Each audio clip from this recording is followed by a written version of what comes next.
Rajula copper હટાવો સમિતિ દ્વારા બેઠકનું આયોજન કરવામાં આવ્યું હતું। થોડા દિવસો પહેલા રાજુલાના લોટપુર ગામ નજીક કોપર કંપની દ્વારા સુનાવણી હાથ ધરવામાં આવી હતી, જેમાં કેટલાક લોકો અને એનજીઓ ટ્રસ્ટ દ્વારા કોપર કંપની સામે વાંધો વિરોધ રજૂ કર્યો હતો, જેને લઈ કોપર કંપની દ્વારા લુહાર સુથાર જ્ઞાતિની વાડીમાં બેઠકનું આયોજન કરવામાં આવ્યું હતું।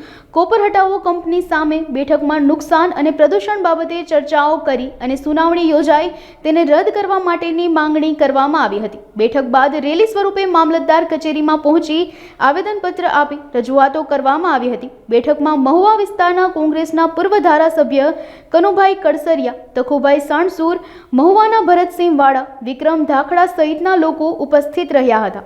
આમ તો હવે આ આંદોલન ઘણું બધું જાહેર થઈ ચૂક્યું છે, લોકો પરેશાન છે।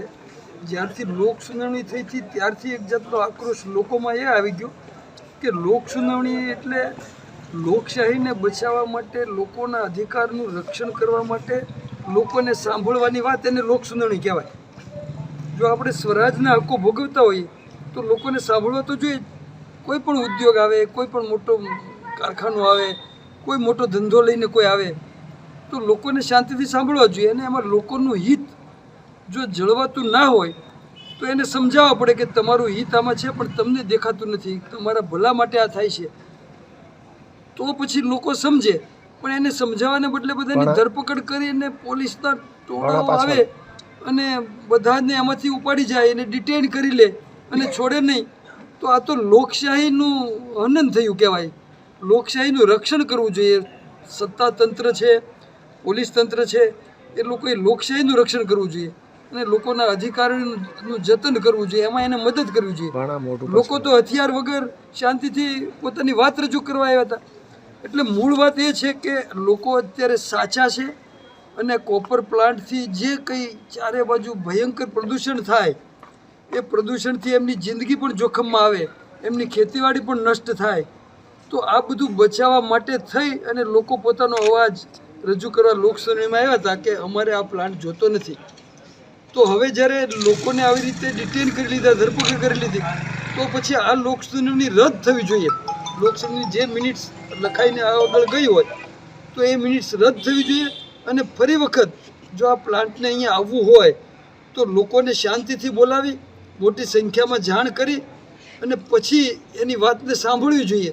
અને લોકો જો કન્વિન્સ થાય, લોકોને લોકો ખાતરી કરાવે કે તમારું હિત જોખમમાં નથી આવતું, તો જ આગળની કાર્યવાહી આગળ ચાલે અને એને મંજૂરીની કાર્યવાહી આગળ ચાલે। પણ એવું અત્યારે દેખાતું નથી ને દેખાવાનું પણ નથી।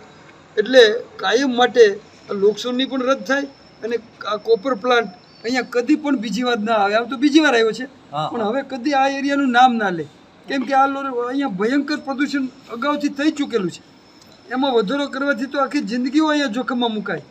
તો એવું પગલું સરકારે અથવા કોઈ કંપનીએ કદી ભરવું ના જોઈએ। કંપની એમાં પગલાં ભરતી હોય તો સરકારે આવા લોકોને, આવી કંપનીઓને ટેકો ના આપવો જોઈએ। આવડી મોટી એક કંપની 17,000 કરોડ જેટલું મોટું ફંડ નાખવા માંગે છે અહીંયા એક એવા વિસ્તારમાં જ્યાં ચારે બાજુ વાડીઓ છે, ખેતરો છે, ખેતી અને પશુપાલન અને એને લગતા ઉદ્યોગો પર નભનારી પ્રજા છે, ત્યાં એવી જગ્યાએ આવો ઉદ્યોગ નાખવામાં આવે તો આખો વિસ્તાર અને લોકો તો છે જ છે, પણ આખું ગીરનું જે જંગલ છે ને એમાં વન્યજીવો, બીજી બાજુ દરિયો, આટલી બધી મોટી માછીમારી, એટલે માછીમાર આખો સમુદાય છે, વન્ય સૃષ્ટિ છે, જીવસૃષ્ટિ છે, ખેતી છે, વાડીઓ, અને બધાને જ જોખમમાં મૂકે એવો મોટો ભયંકર પ્રોજેક્ટ આવી રહ્યો છે।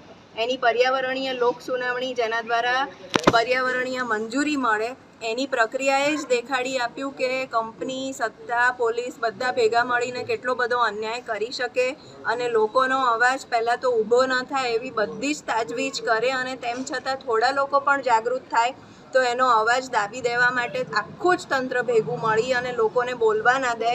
બોલવા જઈએ તો લોક સુનાવણી, તો એનું નામ જ લોક સુનાવણી છે, એટલે લોકોને સાંભળવા માટે કરવામાં આવનારી, સરકાર દ્વારા કરવામાં આવનારી પ્રક્રિયા છે, જેના મંચ ઉપર કલેક્ટર પોતે અથવા કલેક્ટર દ્વારા નીમવામાં આવેલ કોઈ એ જ કક્ષાના બીજા અધિકારી બેઠા હોય, એ દિવસના ત્યાં અધ્યક્ષ હોય, એમની નજર સામે પોલીસ ત્યાં કોઈને મુદ્દો રજૂ કરતા ઉપાડીને લઈ જાય અને અમાનવીય રીતે ઉપાડીને લઈ જાય. આ પ્રકારની ઘટના મેં તો નથી જોઈ, ગુજરાતમાં ક્યાંય નથી જોઈ ને ભારતમાંય કદાચ લોક સુનાવણીમાં આ પ્રકારની ધરપકડો થતી હોય એવું નહીં.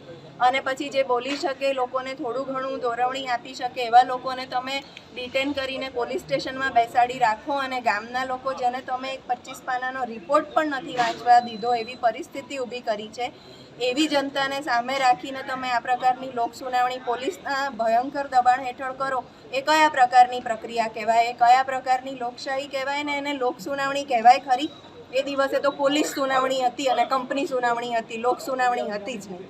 તો આવી લોક સુનાવણી કરીને તમે કયા પ્રકારની પર્યાવરણીય મંજૂરી આપવાની પ્રક્રિયા કરી રહ્યા છો? આ પ્રકારની પ્રક્રિયા પણ રદ થવી જોઈએ. અને જે કંપની શરૂઆતથી જ આ પ્રકારના રસ્તા લઈને આવવા માંગતી હોય, આગળ જઈને પોતાનું કહેલું કયું પાળશે અને લોકોના હિતમાં શું કરી શકશે? એટલે આવા પ્રકારની કંપનીને હંમેશા માટે જાકારો આપવો જોઈએ. એક વખત આવી છે, બીજી વખત, એક વખત પાછી ગઈ, બીજી વખત પાછી જાય અને ત્રીજી વખત વિચાર પણ ના કરે આ વિસ્તારમાં આવવાનો કે આવા બીજા કોઈ પણ વિસ્તારમાં જવાનો કે જ્યાં જઈને આટલું બધું વિનાશ નોતરવાની હોય.